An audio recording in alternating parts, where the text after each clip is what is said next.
Olá, começa agora mais um programa Tela Mackenzie, diretamente dos estúdios da TV Mackenzie em Higienópolis, capital paulista. Você se preocupa com as informações que você guarda no computador, no celular ou em nuvem? Quais os riscos que nós corremos? Por trás de tudo o que usamos, há profissionais trabalhando para manter a segurança dessas informações e também a integridade das empresas. No programa de hoje, nós estamos com um desses profissionais, o professor Leandro Benaton, que há 15 anos cuida da segurança digital do Portal Terra e que também traz os conhecimentos para os alunos dos programas de pós-graduação aqui da Universidade Presbiteriana Mackenzie. Professor, seja bem-vindo ao Tela Mackenzie. Muito obrigado pelo convite. É muito bom ter essa oportunidade para poder dividir um pouco do que eu já aprendi sobre segurança, um tema que eu sou apaixonado. Que bom. É isso que a gente quer, a gente vai bater um papo agora. E eu queria que você dissesse, professor, as pessoas se preocupam como elas deveriam com a segurança digital? Na verdade, não. Na verdade, as pessoas têm por hábito uma preocupação em relação à sua segurança física, sua segurança patrimonial. Elas não se esquecem de trancar a casa, de ter proteção com a sua carteira. Mas quando vai para a questão digital, elas esquecem, principalmente porque é algo novo, é algo que a gente está trabalhando com internet nos últimos 20 anos apenas.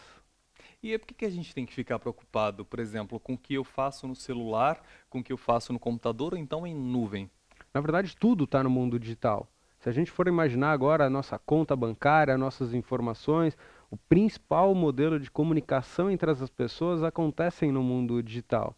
Então, se você não quer perder essas informações, se você não quer que pessoas tenham acesso a esses dados, você precisa, logicamente, ter determinadas preocupações. É muito importante que você tenha determinados cuidados se você, além da segurança, você quer manter a sua privacidade. Quais os principais erros que elas cometem na hora de guardar esses dados? O principal é que elas acreditam, da mesma forma como já aconteceu, que olha, essa doença não vai acontecer comigo, elas acham que no mundo virtual elas nunca vão ser afetadas, elas nunca vão ser alvos de uma ameaça. Então esse é o principal cuidado. Tem uma questão que é bastante simples, que é a questão da senha. As pessoas usam ainda senhas extremamente simples, com o nome do cachorro, o nome de um familiar, apelido da namorada. E imagine que uma pessoa que quer ter acesso a essa informação consegue de uma maneira extremamente simples acessar uma caixa de e-mail ou mesmo outras informações que, logicamente, a gente não quer dividir. Acessar um computador que tenha esses espiões ou esses spams, eu não sei qual seria o termo correto, o senhor pode nos dizer, se eu acessar, eu já comprometo ali as minhas informações? Existem vários tipos de ameaça. Uma bastante comum é o que a gente chama de phishing, é que é um e-mail que muitas vezes está relacionado a um outro termo que é o spam. Eles enviam milhares, às vezes milhões de e-mails tentando fisgar, e por isso do phishing, o termo em inglês, fisgar um alvo. E a partir do momento que você clica naquele link, você pode ter seu computador sendo alvo de um malware, um vírus, ou você pode cair numa página falsa, que muitas vezes é de uma empresa ou de uma marca conhecida, e você digita todos esses dados, todas essas informações nesse computador. O que acaba acontecendo é que você vai dar informações, muitas vezes como senha, os dados da sua conta, ou em algumas outras questões você pode ser alvo de fazer uma compra, porque o produto está muito mais barato, é uma super oportunidade. E aí você passa os dados do seu cartão de crédito. E nessa hora os fraudadores têm todas as informações para te fazer um dano.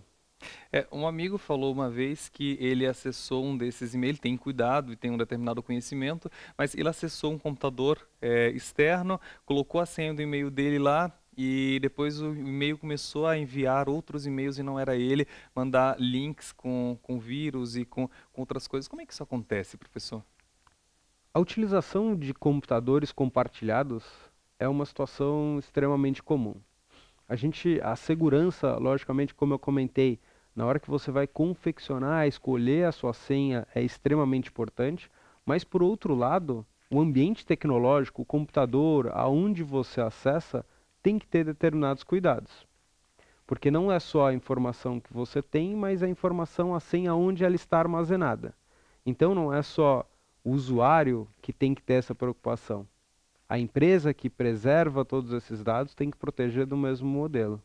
Se ele acessou, por exemplo, um computador público e que ele tinha um malware, ele tinha sido infectado, essas informações podem estar sendo enviadas na nuvem para qualquer lugar e através dessas informações ele vai usar da credencial. E quando eu falo credencial, é o usuário e senha desse assinante, desse usuário, e começar a fazer disparo para infectar cada vez mais pessoas. Esse é o modelo de negócio dos cybercriminosos.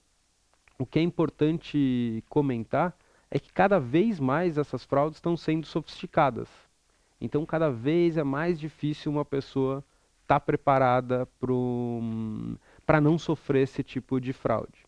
Principalmente se a gente for pensar que o uso de smartphone agora é crescente. O que acontece? No computador, quando começou a se falar em segurança, segurança da informação, segurança digital, as pessoas tinham alguns cuidados. E foi, olha, clica no link, vê para onde isso está abrindo. No computador você não tem os mesmos recursos. É uma experiência totalmente diferente em relação à segurança. Então, está numa época de transição onde as pessoas aprenderam alguns conceitos e com essa nova tecnologia eles vão ter que reaprender o modelo para de fato ter um nível mínimo de segurança. Quando a gente conversa sobre o assunto, a gente acaba se assustando um pouquinho com as coisas que a gente descobre, por exemplo, de especialistas em segurança, quando você fala para a gente. Mas, por exemplo, eu utilizo o aplicativo do banco no celular. Eu corro um risco com isso, por exemplo, ou com a utilização até de outros aplicativos dentro do celular? Esse é um tema extremamente importante e interessante, porque existem pesquisas que elas apontam informações divergentes. Em algumas, eles apontam que o uso do aplicativo no celular é extremamente seguro, enquanto que outras apontam que não. O celular ele é inseguro porque você está utilizando redes públicas, você está usando a informação numa área, às vezes conectado em um Wi-Fi aberto na internet, onde você não sabe quem mais está conectado contigo. Então, esse tema é um tema extremamente divergente de opiniões, eu digo de opiniões de especialistas. A minha recomendação eu prefiro usar o aplicativo no mobile, mas eu tenho extremamente atenção que eu vou utilizar através de uma rede conhecida, na minha casa, na casa de um familiar ou no meu escritório. E tento evitar informações de banco se eu estou, por exemplo, numa cafeteria ou num shopping com Wi-Fi aberto. Outro tema que é extremamente importante é o uso no aeroporto. O aeroporto e já outros estudos apontam que grande número de fraudes acontecem no aeroporto. E é engraçado, isso acontece por quê? Porque as pessoas estão com pressa, elas estão com o tempo extremamente apertado, então eles precisam pagar uma conta, eles vão ter nessa pressa menos atenção, eles vão acessar o banco, eles vão acessar uma série de informações para terminar as apresentações, por exemplo. Então, muita atenção quando for usar o Wi-Fi no aeroporto. A gente vai continuar falando sobre esse assunto no próximo bloco. Fica aí que a gente vai falar se você realmente está seguro. No próximo bloco.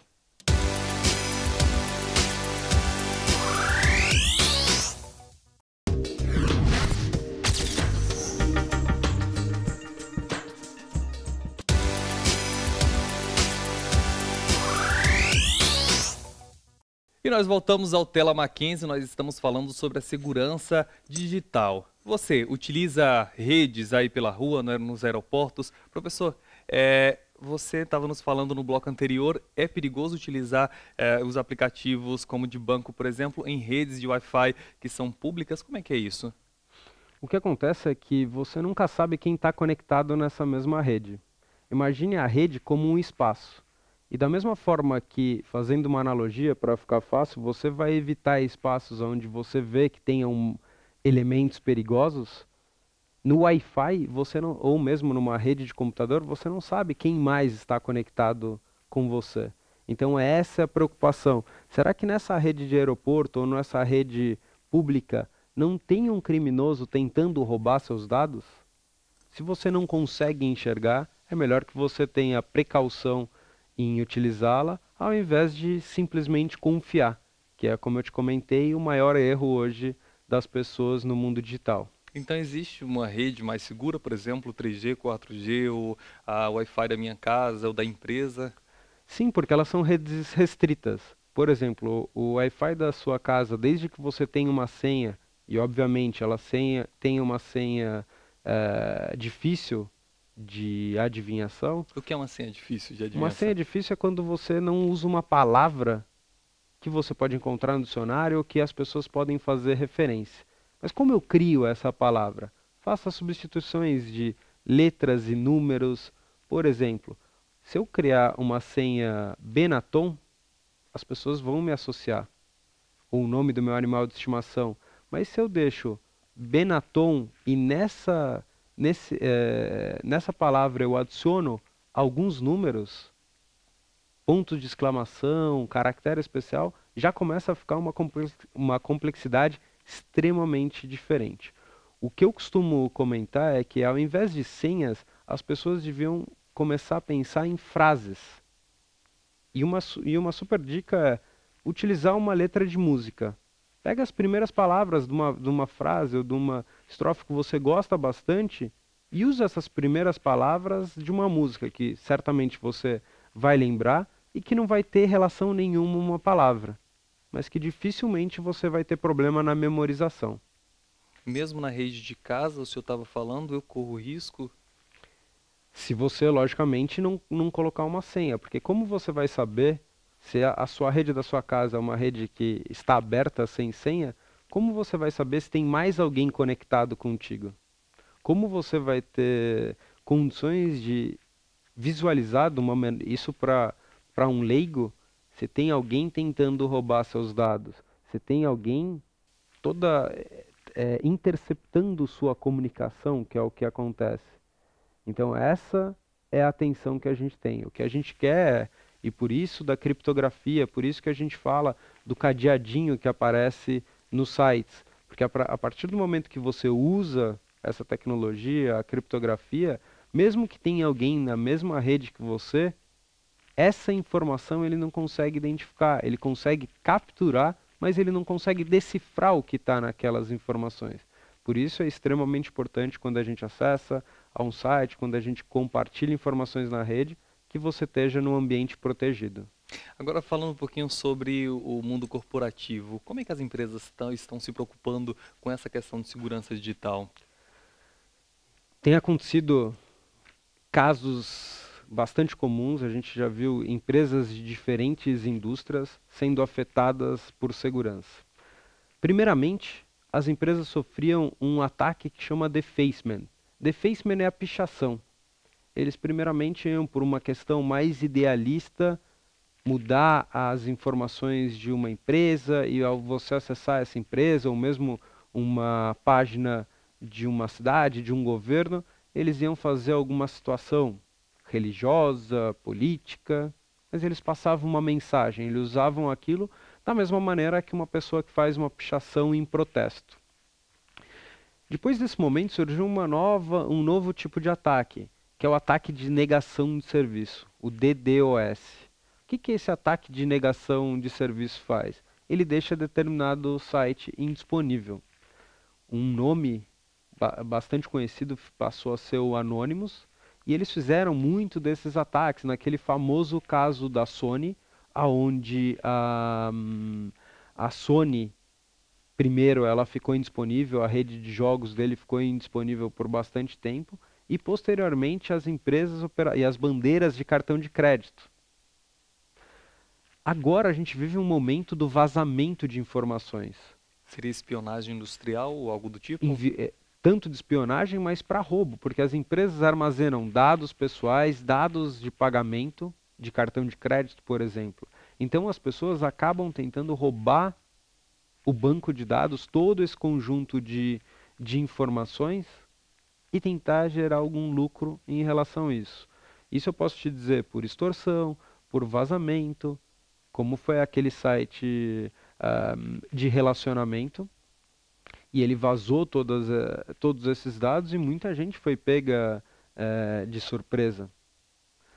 Uma outra questão que é um novo modelo de ataque, isso comentando como tem acontecido as sequências dos ataques, é o sequestro de dados, que a gente chama de ransomware. E a gente teve prefeituras, por exemplo, de Gravataí, que todos os dados foram sequestrados. O que aconteceu? Quando você fala sequestro, é bastante complicado às vezes de entender para o leigo. Mas eles pegaram todos os arquivos daquela prefeitura, compactaram e criptografaram, ou seja, para você conseguir acessar esses arquivos, agora você precisa ter uma senha.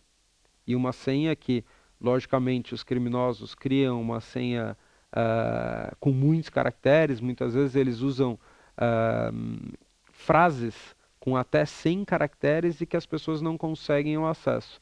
E tanto para uma corporação onde não tem os seus dados disponíveis, ou, por exemplo, o seu negócio fica indisponível e paralisado, imagina que uma prefeitura onde você não consegue pagar IPTU, você não consegue pagar os tributos, ou você para toda uma sociedade de uma região.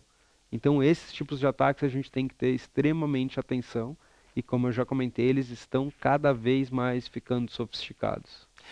Eu vou perguntar no próximo bloco se é possível traçar um perfil de quem faz isso, desses criminosos virtuais. Mas isso é no próximo bloco, fica aí que a gente volta já.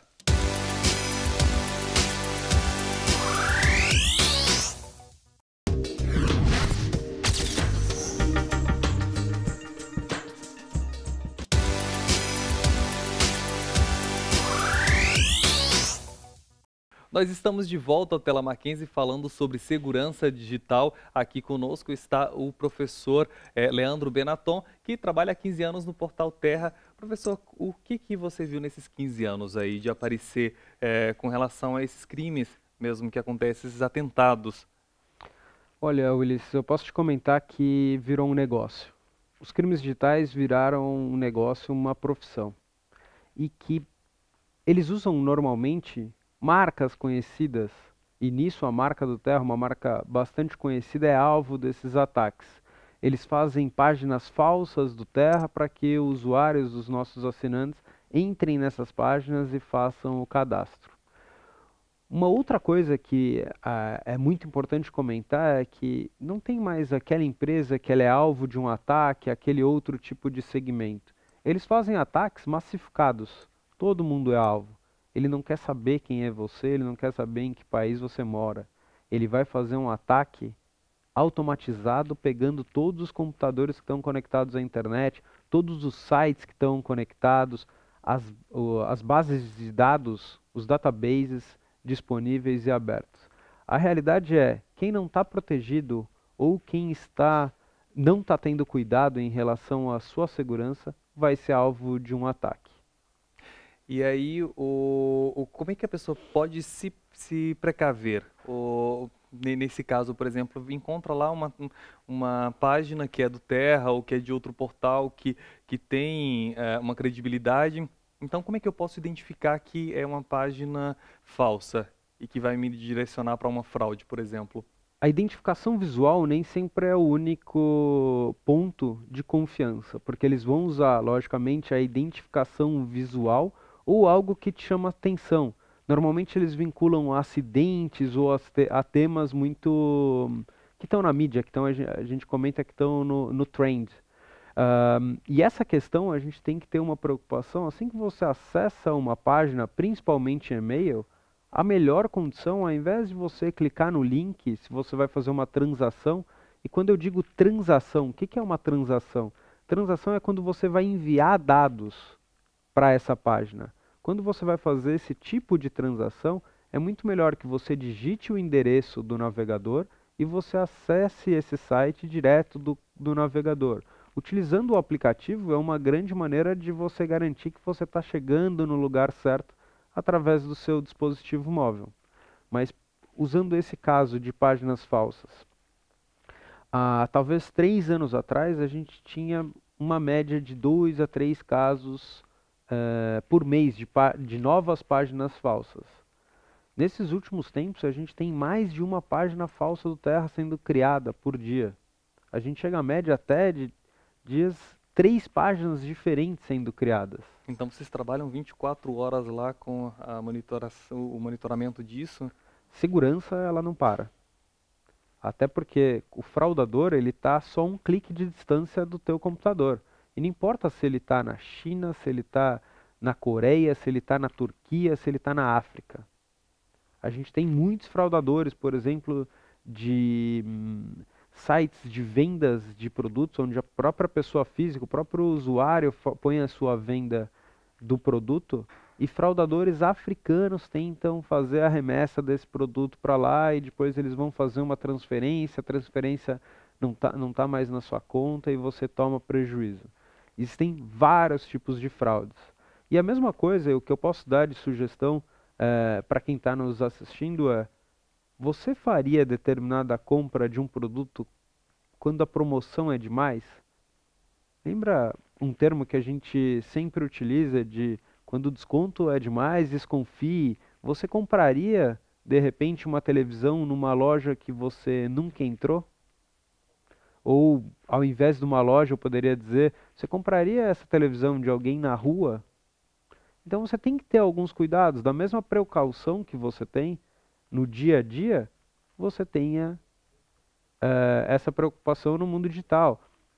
Compre de alguém que você tem referência, acredite em determinados sites onde eles têm o seu crédito. E quando eu digo isso, é porque a segurança, por mais que eu proteja a minha senha, ela depende, essas informações vão estar de fato protegidas se eu tenho o meu cuidado e é onde eu deposito essas informações no site desse parceiro, tomo os mesmos cuidados. Mas é possível criar, ou definir o perfil, traçar o perfil desses criminosos? Já foi. E quando a gente fala isso, era que os hackers, que na verdade não é um termo até interessante de ser usado, os criminosos eletrônicos, eles tinham um perfil que era aquele profissional que não socializava, que ficava trancado num quarto, um perfil, um estereotipo extremamente fácil de identificar. Hoje, e a gente vê nas reportagens que a gente assiste, de pessoas, cidadão comum, fazendo esse tipo de trabalho. Existe um comércio de crime eletrônico onde você consegue informações de, eu não sou um programador, eu não sei criar um vírus. Então você compra aqui um produtinho que vai fazer o vírus já está pronto e você usa como uma receita de bolo, ou como um novo negócio. Então, cada vez mais isso está sendo difundido. Isso a gente usa desde a Deep Web, em fóruns dessas pessoas mal intencionadas. E o mais interessante é que o crime eletrônico está segmentado.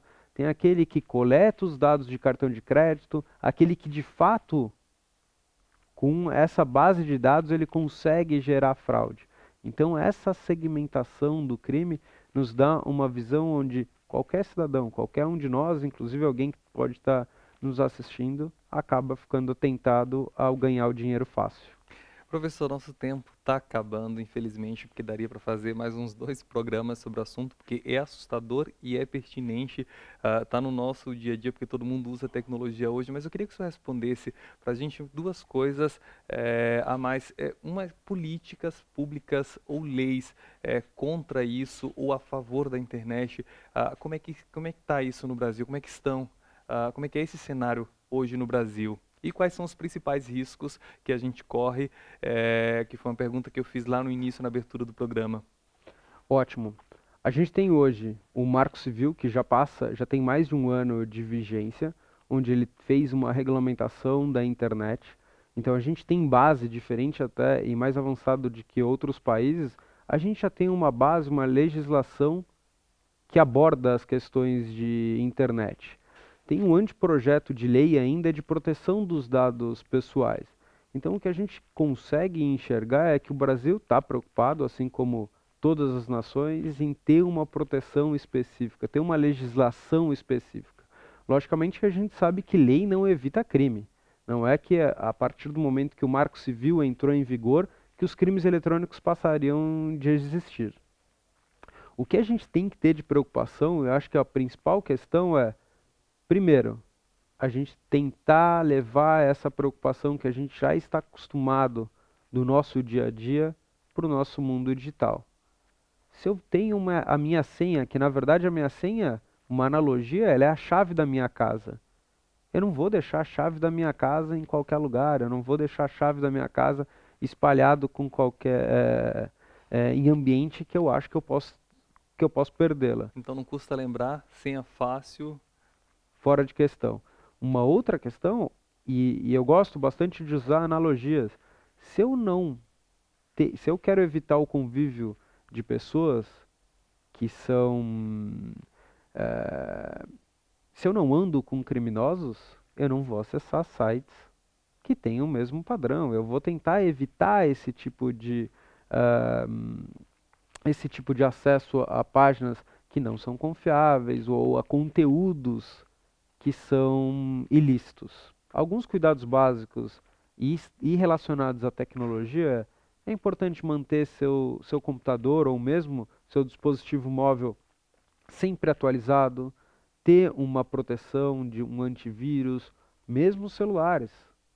É importante que os nossos dispositivos estejam protegidos para que a gente não veja de repente as nossas fotos na internet, a gente não veja os nossos e-mails sendo lidos por outras pessoas. Então essa preocupação acho que cabe a todos os usuários da rede internet. Professor, muitíssimo obrigado pela sua presença, pelos esclarecimentos desse assunto que é pertinente e, como eu falei antes, é assustador aqui para nosso público. Muito obrigado, Ulisses.